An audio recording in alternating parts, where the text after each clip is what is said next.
What's good, friends and family? Mr. Flip Flop, and I'm here. We're recording now with the new Gopro7, so hopefully this video comes out. This is the first video on the Gopro7. Got a lot of adventures coming up. First off, I want to give a big shout to Helen from Atlanta. Helen's son is Alejandro abroad. He has a good YouTube channel, another expat living here with some good information. Check him out. Shout out to Helen. Glad you guys are watching. Antonio, the Cuban cigar smoker, good friend of mine, real good dude. He also has a YouTube channel. A couple shouts to some people. Let me see, who was it? I think I wrote it down. Okay, there we go. Ed Lee, Malik, Avant, Jason, and Ron from Houston. Kicked it with Ron from Houston for a couple of days, man. Good dude. Always a pleasure to meet good people. Okay, so today's video, quick video, just a conversation I had with somebody asking me how I learned Spanish. Now, it's a long story, but I'm gonna keep it kind of short. I grew up in New York. Now, in New York, I grew up around a lot of different nationalities, different cultures, different ethnicity, excuse me. I was around Haitians, Puerto Ricans, Colombians, black, white, you name it, Jamaican, you name it. I was kind of a kid that couldn't sit still, so I traveled all over New York. And that's why a lot of people actually know me from just being all over New York City. But a lot of Puerto Ricans, a lot of Colombians, and just the basic Spanish they teach you in school, if we ever pay attention, you learn a lot, you know.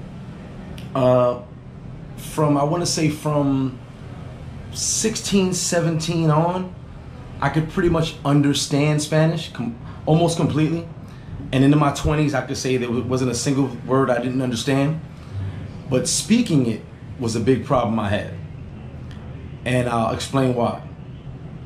Even now, to this day, I make minor mistakes, but I've fixed a lot of it. My pronunciation speaking Spanish was real bad. I had the English, American mentality, and I was trying to speak Spanish. So it didn't come out as well. And I'll give you an example. The Spanish word for ketchup is ketchup. Now, if I tell you I need some ketchup, you're gonna know it means ketchup. I mean, it sounds similar to us, so in my mind it means the same thing. But if you go to a Spanish restaurant or a Dominican restaurant, whatever it is, and you say ketchup, they don't know what you're saying. That little ooh means a lot. Now, for a period of time in my 20s and 30s, I could type perfect Spanish. I could pretty much, I was able to write perfect Spanish from my 20s. As I said, it was just me being around a lot of Latins, understanding Spanish, breaking down certain slang, and that's another thing. In Dominican Republic, it's a lot of slang. So it's a lot of words with missed syllables and here and there, and you have to be able to form the word yourself and know what they're trying to say. Excuse me. So for me, I understood everything, but I couldn't speak it well. Now, as I started coming here, I want to say close to 12 years, I think we're going on, next should be 12 years, I embraced the culture, and I hung around people who didn't speak much English, but I could understand them. The problem was them understanding me. So my first girlfriend, she was trying to learn English, and I was trying to speak better Spanish. So I jumped kind of headfirst in and put myself in situations where I was forced to speak it properly. Now, everybody I've dealt with along the years, if I make mistakes, they'll correct me, and that's a good thing to have people around you who will correct you.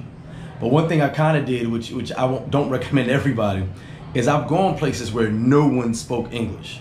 So for me, I put myself in a place where I had no choice. I had to sit there and learn Spanish. I'm sorry, I had to sit there and speak in order to communicate. I could understand what they were saying, but I couldn't get across what I wanted to say all the time. So those situations helped me a lot. Having people correct me when I was saying a certain word wrong, which I tend to do still sometimes, that helped me along the process.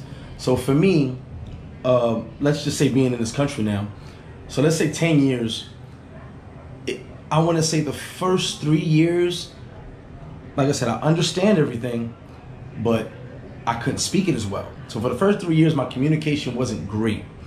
Me understanding them helped me a lot, of course, but a lot of times they didn't understand me. And so it was a kind of a little bit of miscommunication here and there. As time went on, picking up their slang, which was a big thing in the Dominican Republic, a lot of slang, and also correcting my pronunciation, which a good friend helped me. He told me, think your thoughts in Spanish, speak your thoughts in Spanish, and actually helped a lot. There are many different applications, programs, Rosetta Stone, Pimsleur, which I used for a little while. It was a conversation piece. It helped me a lot. I have not tried Duolingo. I heard that's pretty good. There's many different applications you use to help you Spanish. There's also Spanish school if you want. But for me, I found that just being engulfed in it allowed me to speak better. Our brain is a sponge, so we soak up everything, and so me being in situations where no one spoke English, I needed to be able to communicate what I wanted. It's difficult to say, I can understand you, but you can't understand me. So I put myself in situations where I corrected my pronunciation. I had people in my life helping me correct my pronunciation. So now I'm at a level where I feel, I don't think the word fluent, I'm not sure if we can ever be fluent because I'm not Spanish, but my level of Spanish is very high compared to most people, and I can communicate. Now, my advice for people is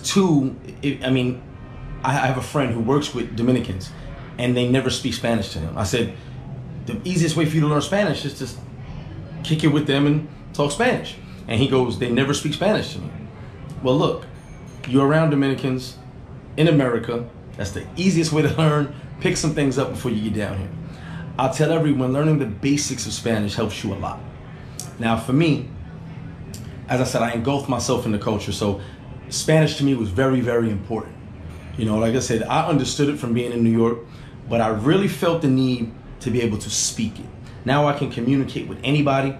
I can hold a conversation with anybody. Every now and then you get someone that talks really, really fast. I have a few friends that talk super fast. I can catch most of it, but sometimes I need them to repeat it. But speaking Spanish to me is a big plus. And back to how I learned. As I said, basic Spanish in school that they taught us. It's still here in your head. You just got to remember it. Being around Spanish speakers helps a lot because you pick things up. Asking questions. I will give us a small tip. ¿Cómo se dice? How do you say? I actually used that line because I learned that from school. I used that line for almost a year. And the reason was to understand what I was trying to say, if that makes sense to you. They would ask me a question, and I knew what I wanted. I knew what they were saying, so I just didn't know how to say my response. So I would say, ¿Cómo se dice ketchup? Or ketchup. I'd say, ¿Cómo se dice ketchup? And they'd be like, what? But ¿Cómo se dice lets them know, how do you say it? Well, I know what I want to say, but I don't know how to say it. So for about a year, I used that line, ¿Cómo se dice? And that kind of helped me get a lot of words across that I didn't use. Like someone asked me the other day how to say hammer. I said, I don't know. I don't use the word hammer. So, I'll say, ¿Cómo se dice hammer? But certain tips you can use, to help you learn Spanish and speak it. I think learning it is one thing as far as understanding it, but being able to pronunciate the words is a whole other thing. That was my biggest obstacle, was pronunciation. Okay, so try a couple apps. I got a couple friends in school. See what works for you, because everybody has different learning curves in how they learn a different language or different things. It's kind of like going to school all over again, but if you take the time, it's kind of easy if you actually sit and listen. I got a friend who takes classes while he sleeps. He puts it in his headphones and he listens. Your brain soaks it up. My learning curve and my biggest problem with the Spanish language was my pronunciation. Once I figured that out, everything was easy from that point on. So, as I said, learning Spanish is big, especially if you're going to move abroad or just visiting the country a lot. So take the time to learn Spanish. Many different applications. You can Google a bunch of apps. As I said, there's a bunch of Spanish schools, and you can learn on your own, and that would actually help you on your trips, even if you're just visiting, as far as embracing the culture and just being able to travel in Latin countries speaking Spanish. All right. Once again, this is Mr. Flip Flop. First video on the Gopro7. Subscribe, share, like. Appreciate you guys. More to come.